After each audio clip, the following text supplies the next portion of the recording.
Capítulo 3. Lição 2. Para que alfabetização financeira? Em 1990, meu melhor amigo Mike assumiu o império de seu pai e está fazendo de fato um trabalho melhor do que o de seu pai. Encontramo-nos 1 ou 2 vezes no ano no campo de golfe. Ele e sua mulher são muito mais ricos do que você possa imaginar. O império de pai rico está em grandes mãos e Mike está agora preparando seu filho para ocupar seu lugar, tal como seu pai nos preparou. Em 1994, aposentei-me aos 47 anos de idade e minha mulher Kim tinha 37 anos. A aposentadoria não significa deixar de trabalhar. Para minha mulher e para mim, quer dizer que, se não houver mudanças cataclísmicas inesperadas, podemos trabalhar ou não, e nossa riqueza continuará aumentando automaticamente, ficando bem à frente da inflação. Acho que isso representa liberdade. Os ativos são suficientemente grandes para crescerem por si próprios, e como plantar uma árvore.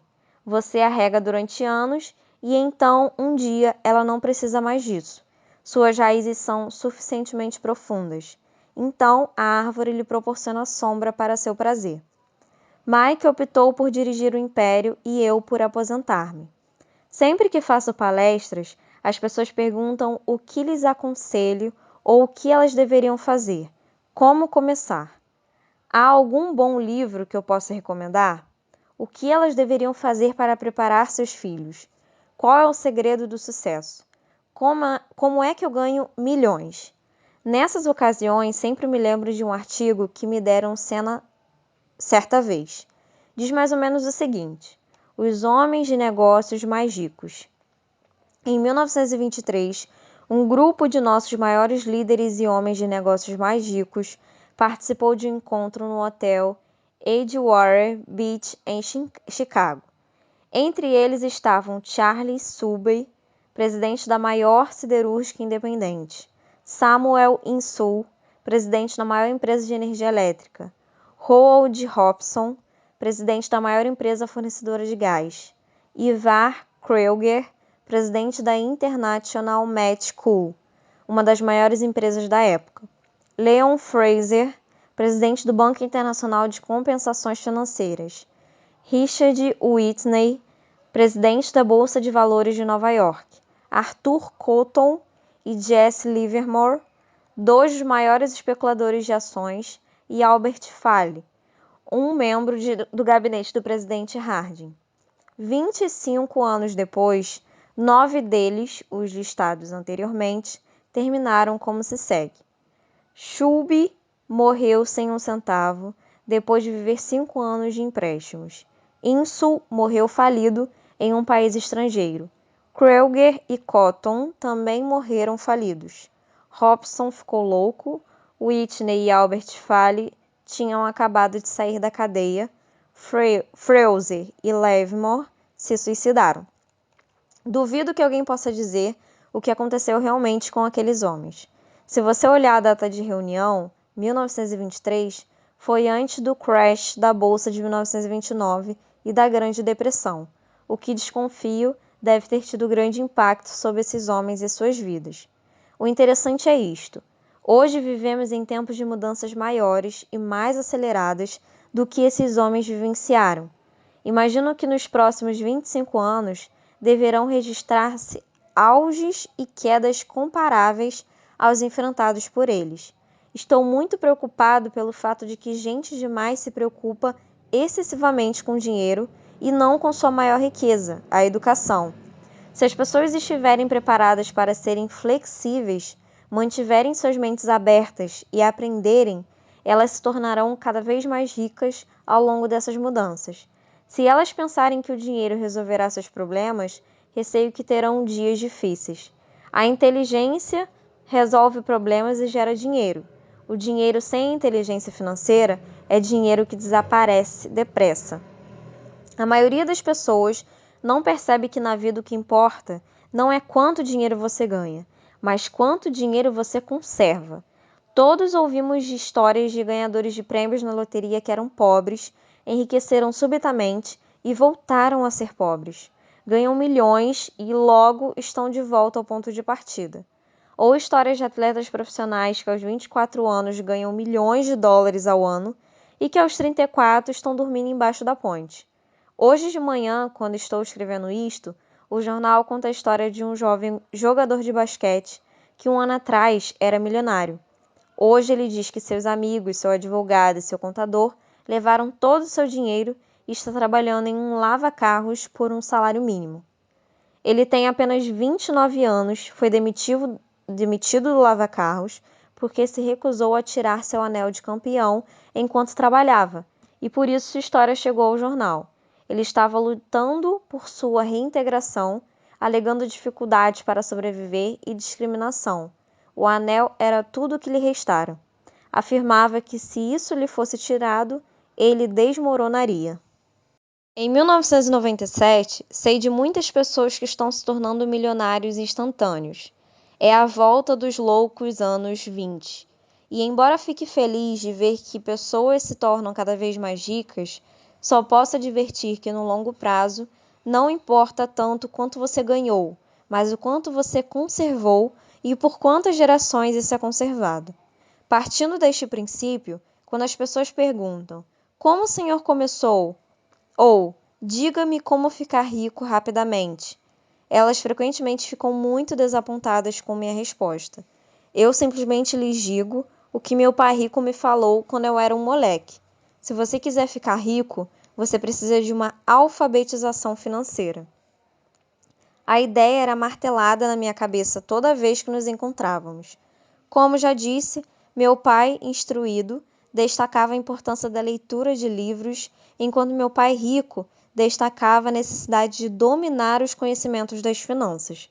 Se você quer construir um Empire State Building, a primeira coisa a fazer é cavar profundamente o terreno e construir sólidos alicerces.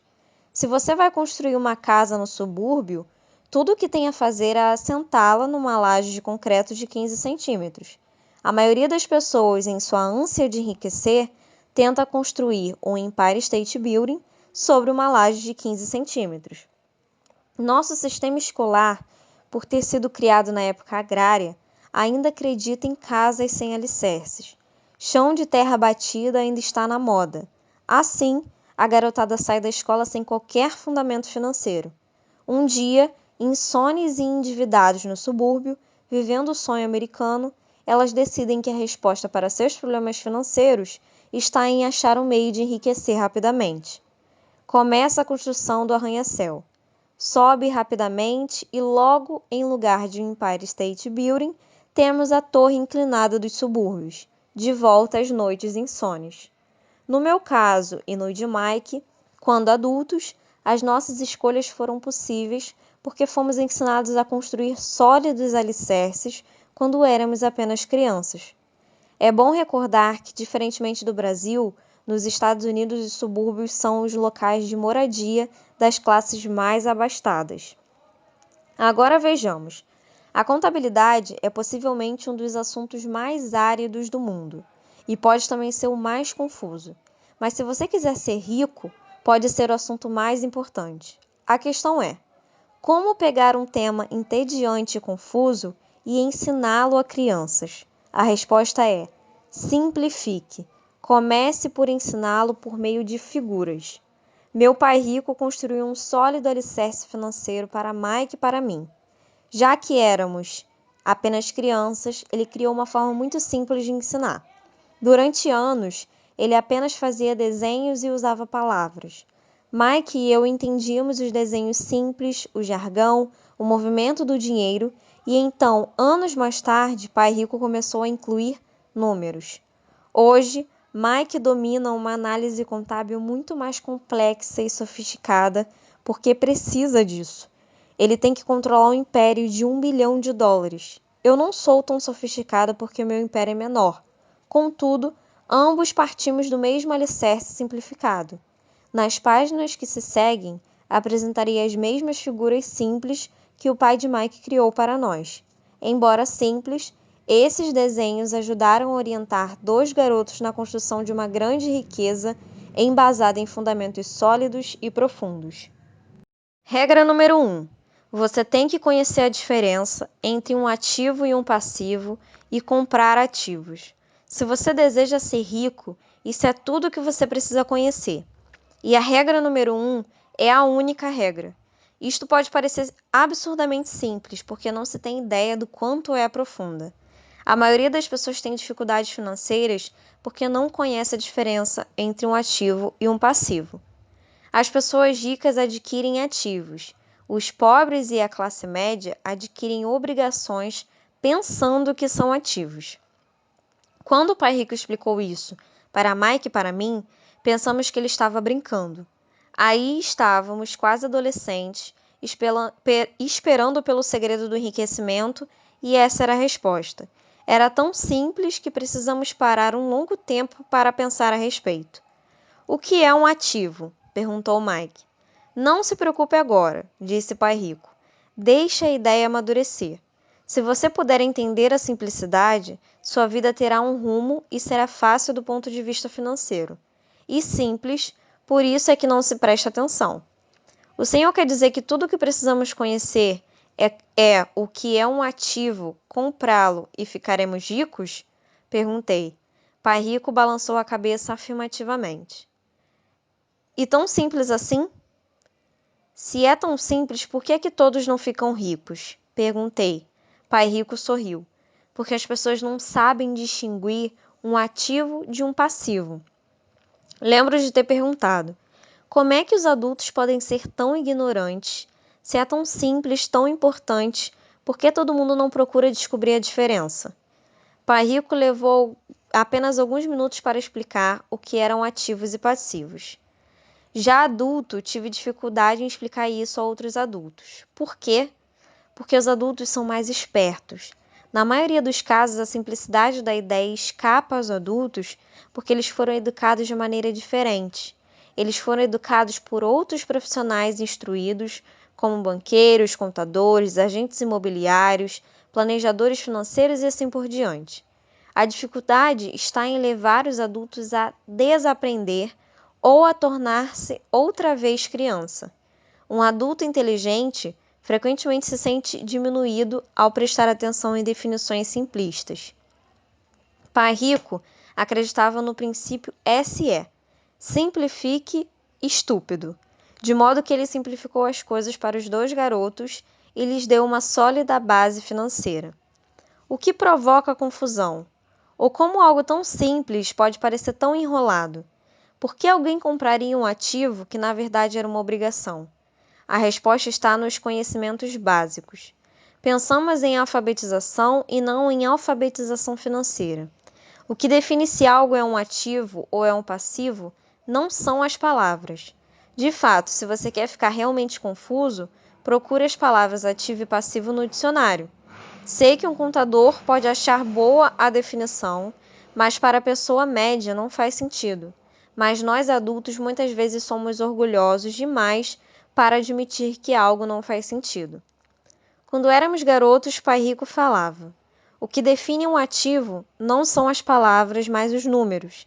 E se você não puder ler os números, você não pode distinguir um ativo de um buraco no chão, na contabilidade, dizia Pai Rico. Não importam os números, mas o que os números contam. E como as palavras. Não são as palavras, mas as histórias que elas contam. Muitas pessoas leem, mas não entendem muita coisa. E a chamada compreensão da leitura. E todos temos habilidades diferentes no que se refere à compreensão da leitura. Por exemplo, recentemente comprei um novo aparelho de vídeo. Junto vinha um manual que explicava como fazer gravações.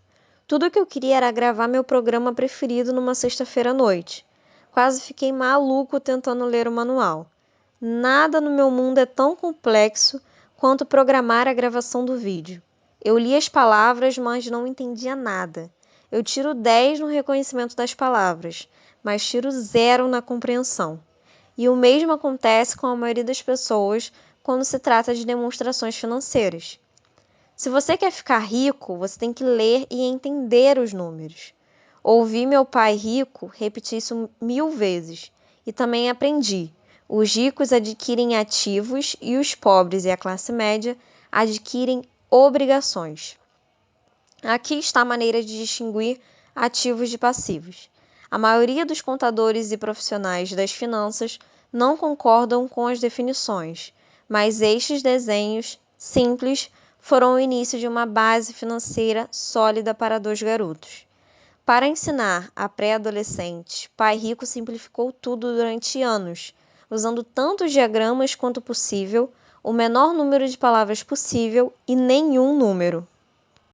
Este é o padrão do fluxo de caixa de um ativo. A caixa de cima é uma demonstração de renda, muitas vezes chamada de demonstração de lucros e perdas. Mede renda e despesas, dinheiro que entra e dinheiro que sai. O diagrama inferior é um balanço. É chamado de balanço porque representa o equilíbrio entre ativos e passivos. Muitos novatos nas finanças não conhecem a relação entre a demonstração de renda e o balanço. O entendimento desta relação é vital. A principal causa da dificuldade financeira está simplesmente no desconhecimento da diferença entre um ativo e um passivo. E a confusão decorre da definição das duas palavras. Se você quer uma lição de confusão, busque no dicionário as palavras ativo e passivo. Isso pode fazer sentido para contadores formados, mas para as pessoas comuns parece estar escrito em mandarim. Você lê as palavras da definição, mas o entendimento verdadeiro é difícil. Como disse anteriormente, meu pai rico dizia para dois garotos que ativos põem dinheiro no seu bolso. Simpático, simples e útil. Este é o padrão do luxo de caixa de um passivo. Agora que ativos e passivos foram definidos em diagramas, pode ficar mais fácil o entendimento das palavras. Um ativo é algo que põe dinheiro no meu bolso. Um passivo é algo que tira dinheiro do meu bolso. Isso é o que você realmente precisa saber. Se quer ser rico, simplesmente passe sua vida comprando ativos. Se quer ser pobre ou pertencer à classe média, passe a vida comprando passivos. É o desconhecimento dessa diferença que provoca a maior parte das dificuldades financeiras na vida real. Analfabetismo, tanto de palavra quanto de números, é a base da dificuldade financeira. Se as pessoas têm problemas com as finanças, existem dados que elas não podem ler, sejam palavras, sejam números. Alguma coisa não está sendo compreendida. Os ricos são ricos porque eles possuem nível de alfabetização superior ao das pessoas com dificuldades financeiras. Se você quer ficar rico e conservar sua fortuna, é importante ser alfabetizado do ponto de vista financeiro, tanto em palavras quanto em números. As setas nos diagramas representam o movimento do dinheiro ou fluxo de caixa. Números apenas dizem pouco, do mesmo modo como palavras apenas dizem pouco. É a história que conta. Nas demonstrações financeiras, a leitura dos números é a busca pelo enredo, pela história. A história de para onde o dinheiro está indo. Em 80% das famílias, a história financeira é um percurso de trabalho árduo na tentativa de progredir. Não porque não ganhem dinheiro, mas porque passam suas vidas comprando passivos no lugar de ativos. Por exemplo, este é o padrão do fluxo de caixa de uma pessoa pobre ou de um jovem que ainda mora com os pais. Este é o fluxo de caixa de uma pessoa da classe média. Este é o fluxo de caixa de uma pessoa rica. Todos esses diagramas estão obviamente bastante simplificados. Todos têm despesas de subsistência, necessidade de alimentação, moradia e vestimentas. Os diagramas mostram o fluxo de caixa na vida de pessoas pobres, da classe média ou ricas. E esse fluxo de caixa é que conta a história. É a história de como a pessoa lida com o dinheiro e o que faz depois que tem o dinheiro em mãos. Comecei apresentando a história dos homens mais ricos dos Estados Unidos porque quis ilustrar a falha no pensamento de tantas pessoas. A falha é considerar que o dinheiro resolverá todos os problemas. É por isso que me arrepio quando ouço as pessoas perguntando como ficar ricas rapidamente, ou por onde começar. Muitas vezes ouço, estou endividado, por isso preciso ganhar mais dinheiro. Porém, mais dinheiro nem sempre resolve o problema. De fato, pode até aumentá-lo. O dinheiro muitas vezes põe a nu nossas trágicas falhas humanas, é como um holofote sobre o que não sabemos. É por isso que, com muita frequência, Uma pessoa que tem um ganho súbito de dinheiro, uma herança, um aumento salarial ou um prêmio na loteria, volta rapidamente ao mesmo ponto ou até pior, ao caos financeiro em que se encontrava antes de receber esse dinheiro. O dinheiro só acentua o padrão de fluxo de caixa que está na sua mente.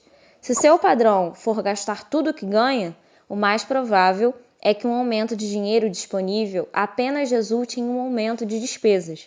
Como se diz popularmente, um louco e seu dinheiro fazem uma grande festa. Repeti inúmeras vezes que vamos à escola para adquirir habilidades acadêmicas e profissionais, ambas muito importantes. Na década de 1970, quando eu frequentava o segundo grau, se alguém fosse bem-sucedido academicamente, quase imediatamente imaginava-se que esse estudante brilhante se tornaria um médico. Muitas vezes nem se perguntava se o jovem desejava ser médico. Era uma pressuposição. Era a profissão que prometia maior recompensa financeira. Hoje, os médicos enfrentam dificuldades financeiras que não desejaria a meus piores inimigos. Seguradoras controlando os negócios, cuidados de saúde administrados, intervenção governamental e processos por erro médico, para mencionar algumas. E a garotada quer ser estrela do basquete, jogador de golfe como Tiger Woods, gênio da computação, estrela do cinema, roqueiro, rainha de beleza ou corretor de Wall Street. Isso ocorre simplesmente porque é aí que estão a fama, o dinheiro e o prestígio. Eis o motivo por que é tão difícil motivar a garotada na escola. Eles sabem que o sucesso profissional já não depende apenas do sucesso acadêmico como em outros tempos. Como os estudantes deixam a escola sem habilidades financeiras, milhões de pessoas instruídas obtêm sucesso em suas profissões, mas depois se deparam com dificuldades financeiras. Trabalham muito, mas não progridem. O que falta em sua educação não é saber como ganhar dinheiro, mas como gastá-lo. O que fazer com ele depois de tê-lo ganho? E o que se chama aptidão financeira, o que você faz com o dinheiro depois que ganhou, como evitar que as pessoas lhe tirem o dinheiro, quanto tempo você o conserva e o quanto esse dinheiro trabalha para você. A maioria das pessoas não descobre o motivo de suas dificuldades financeiras porque não entende os fluxos de caixa. Uma pessoa pode ser muito instruída, bem-sucedida profissionalmente e ser analfabeta do ponto de vista financeiro. Essas pessoas muitas vezes trabalham mais do que seria necessário porque aprenderam a trabalhar arduamente, mas não como fazer o dinheiro trabalhar para elas. A história de como a conquista de um sonho financeiro se transforma em um pesadelo financeiro. A visão cinematográfica de pessoas trabalhadoras tem um padrão definido. Recém-casados, jovens altamente instruídos, felizes, mudam-se para um de seus pequenos apartamentos alugados. Imediatamente percebem que estão poupando dinheiro porque dois podem viver com as mesmas despesas de um. O problema é que o apartamento é apertado.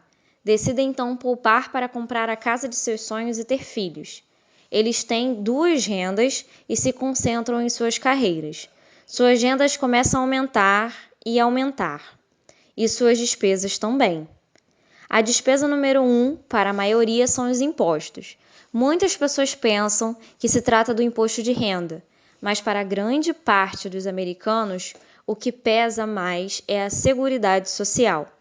Para o empregado, parece que a contribuição para a Seguridade Social, combinada com a do Medicare, é de cerca de 7,5%, mas na verdade de 15%, porque o empregador deve dar uma contrapartida do mesmo montante. Essencialmente, esse é um dinheiro que o empregador não pode pagar a você. Além disso, você ainda paga imposto de renda sobre a quantia deduzida de seus salários para a Seguridade Social. Renda essa que você nunca recebeu, porque foi transferida na fonte para a Seguridade Social, e seu passivo também aumenta. No caso brasileiro, as contribuições para a Previdência Social são deduzidas do salário antes do cálculo do imposto de renda. Isso é visto mais claramente se voltarmos ao caso do jovem casal.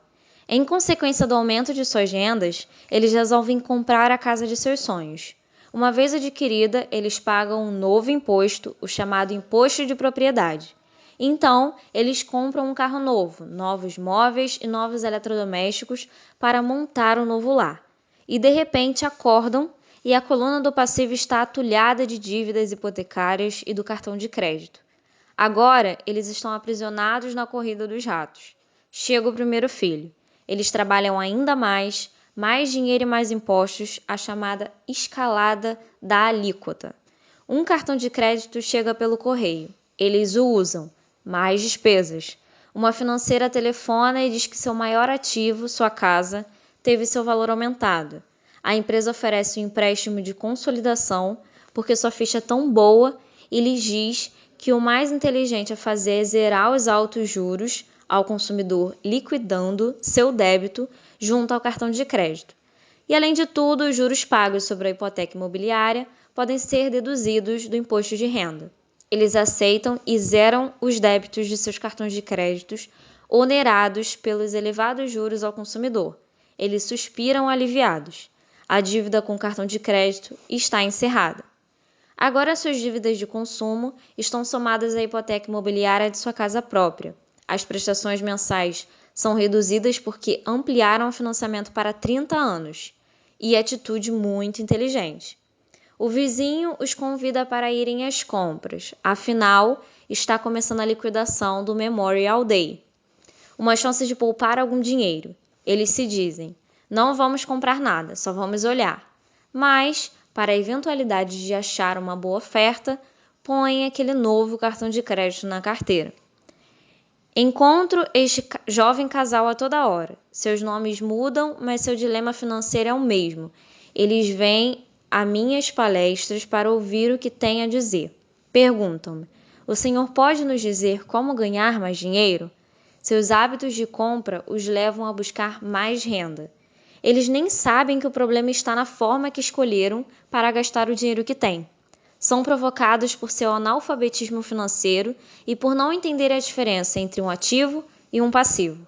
Raramente os problemas de dinheiro das pessoas são resolvidos com mais dinheiro. A inteligência resolve os problemas. Um amigo meu costuma repetir uma frase para as pessoas endividadas. Se você descobre que se enterrou num buraco, pare de cavar. Quando criança, meu pai dizia frequentemente que os japoneses conheciam 3 poderes: o poder da espada, o poder da joia e o poder do espelho. A espada simboliza o poder das armas. Os Estados Unidos têm gastado trilhões de dólares em armamento e, por isso, é a presença militar suprema do mundo. A joia representa o poder do dinheiro. Há uma certa verdade no dito. Lembre-se da regra de ouro. Quem tem o ouro faz as regras. O espelho significa o poder do autoconhecimento. Esse autoconhecimento, de acordo com a lenda japonesa, era o mais apreciado dos 3. Os pobres e a classe média muitas vezes permitem que o poder do dinheiro os controle. Ao simplesmente acordar e trabalhar mais arduamente, deixando de perguntar-se a si mesmos se o que fazem tem sentido, eles dão um tiro no próprio pé na hora em que saem de casa todos os dias.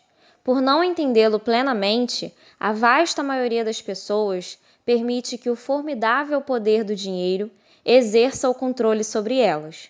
Contudo, o poder do dinheiro é usado contra elas. Se usassem o poder do espelho, teriam se perguntado: isto tem sentido? Com muita frequência, em vez de confiar em sua sabedoria íntima, a maioria das pessoas acompanha a multidão. Fazem apenas o que todo mundo faz. Conformam-se em vez de questionar. Muitas vezes repetem sem pensar o que lhes foi dito. Ideias como diversifique ou sua casa é um ativo, sua casa é o maior investimento, você terá uma redução nos impostos endividando-se mais, consiga um emprego seguro, não assuma riscos. Diz-se que para muitas pessoas, o medo de falar em público é maior do que o medo da morte. De acordo com psiquiatras, o medo de falar em público é provocado pelo medo do ostracismo, o medo de aparecer, o medo das críticas, o medo do ridículo, o medo de se tornar um pária. O medo de ser diferente impede que muitas pessoas busquem novas formas de resolver seus problemas. E por isso que meu pai, instruído, dizia que os japoneses davam maior valor ao poder do espelho, porque somente quando nós, como seres humanos, nos olhamos no espelho, encontramos a verdade. E a principal razão pela qual as pessoas dizem procure segurança é o medo. Isso vale para tudo: esporte, relacionamentos, carreira ou dinheiro. E esse mesmo medo, o medo do ostracismo, que leva as pessoas a se conformarem e a não questionarem opiniões aceitas ou tendências generalizadas. Sua casa é um ativo. Faça um empréstimo consolidado, suas dívidas e livre-se delas. Trabalhe com mais afinco. É uma promoção. Algum dia chego a vice-presidente. Poupe. Quando tive um aumento, vou comprar uma casa maior. Fundos mútuos são seguros. Bonecas Chicle, Mielmo estão em falta, mas ainda tenho uma reserva para um cliente que não apareceu. Muitos dos grandes problemas financeiros são causados pelo desejo de se acompanhar a maioria e não querer ficar atrás do vizinho. Ocasionalmente, todos nós precisamos nos olhar no espelho e seguir nossa sabedoria interior e não nossos medos. Quando Mike e eu estávamos com os 16 anos, começamos a ter problemas na escola. Não éramos maus garotos, apenas começamos a nos distanciar da maioria. Trabalhávamos para o pai do Mike depois das aulas e nos fins de semana. Muitas vezes, Mike e eu passávamos horas depois do trabalho sentados juntos do seu pai, enquanto este se reunia com diretores de banco, advogados, contadores, corretores, investidores, gerentes e empregados. Ele era um homem que deixara a escola aos 13 anos e agora dirigia, instruía, comandava e questionava pessoas com alto nível de escolaridade. Elas acorriam a seu chamado e se preocupavam quando ele não as aprovava. Esse era um homem que não tinha acompanhado a multidão, um homem que pensava por si próprio e detestava as palavras: temos que fazer assim porque todos fazem assim. Ele também odiava ouvir: não é possível. Se você quisesse levá-lo a fazer alguma coisa, bastava dizer: acho que o Senhor não consegue isso. Mike e eu aprendemos mais assistindo a essas reuniões do que em anos de escola, incluindo a faculdade. O pai de Mike não tinha uma instrução formal, mas tinha conhecimentos financeiros e, em consequência, era bem-sucedido. Ele costumava repetir para nós: uma pessoa inteligente contrata pessoas mais inteligentes do que ela mesma. Portanto, Mike e eu tínhamos o privilégio de passar horas ouvindo e, no processo, aprendendo com pessoas inteligentes. Mas, por causa disso, Mike e eu não podíamos acomodar-nos ao dogma padrão que nossos professores pregavam, e isso criava problemas. Sempre um professor falava: se vocês não tirarem boas notas, vocês não se sairão bem no mundo real. Mike e eu franzíamos as sobrancelhas. Quando nos diziam para seguir as normas e não nos desviarmos das regras, víamos por que esse processo de ensino desestimulava de fato a criatividade. Começamos a entender por que Pai Rico nos dizia que as escolas se destinavam a formar bons empregados em lugar de bons empregadores. De vez em quando, Mike e eu perguntávamos a nossos professores como se aplicava na prática o que estávamos estudando, ou por que não estudávamos o dinheiro e como ele funcionava. Esta última pergunta era muitas vezes respondida com a afirmação de que o dinheiro não era importante, que se nós tivéssemos uma educação excelente, o dinheiro viria atrás. Quanto mais sabíamos sobre o poder do dinheiro, mais nos distanciávamos de nossos mestres e colegas. Meu pai, instruído, nunca me pressionava em relação às notas. Muitas vezes me perguntei por quê. Ele, porém, começou a discutir sobre dinheiro. Com 16 anos, já tinha provavelmente uma base de conhecimentos sobre dinheiro melhor do que minha mãe e meu pai. Eu sabia escriturar livros contábeis, ouvia especialistas em tributação, advogados especializados em questões empresariais, gerentes de banco, corretores imobiliários e investidores. Meu pai falava com professores.